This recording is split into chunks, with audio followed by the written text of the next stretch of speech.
సింపుల్గా పాత పద్ధతుల్లో ఉల్లిపాయ పచ్చడి అండి. 2 పెద్ద ఉల్లిపాయలు తీసుకొని కట్ చేసుకోవాలి. వాటిలో హాఫ్ స్పూన్ జీలకర్ర, టేస్ట్కి సరిపడా సాల్ట్, 2 స్పూన్లు కారం కూడా వేసుకొని మనం దానిలోనే 4 వెల్లుల్లి రెబ్బలు కూడా వేసుకొని పల్స్ మోడ్లో మిక్సీ చేసుకోవాలండి.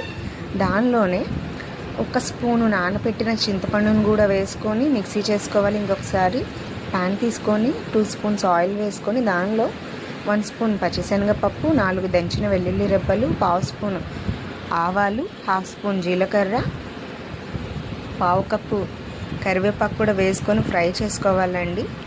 ఫ్రై చేసేటప్పుడు దానిలోనే కొంచెం ఇంగువ కూడా వేసుకొని ఒకసారి కలుపుకోవాలి. దీనిలో మనం రెడీ చేసుకున్న ఈ ఉల్లిపాయ పేస్ట్ కూడా వేసుకొని దోరగా ఫ్రై చేసుకోవాలండి. బాగా కలుపుతూ ఫ్రై చేయాలి. పచ్చివాసన పోయే వరకు ఫ్రై చేయాలి. అడుగు పట్టకుండా సిమ్లోనే ఉంచుకొని కలుపుతూ ఉండాలండి. ఇది మనకి టిఫిన్స్లకు బాగుంటుంది, ఇడ్లీ దోశలకు కూడా బాగుంటుంది. బయట ఫ్రిడ్జ్లో పెట్టకుండా బయట పెట్టినా ఒక 1 వీక్ వరకు నిల్వ ఉంటుందండి. ఇది మా నాయనమ్మ మా చిన్నప్పుడు చేసేవాళ్ళు. చాలా టేస్ట్గా ఉంటుంది.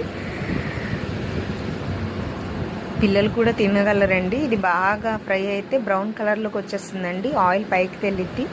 అప్పుడు మనకి ఇది రెడీ అయిపోయిందని అర్థం అన్నమాట. మీకు ఈ ఉల్లిపాయ పచ్చడి నచ్చితే, ఈ రెసిపీ నచ్చితే లైక్ చేయండి, షేర్ చేయండి, సబ్స్క్రైబ్ చేయండి. Thank you.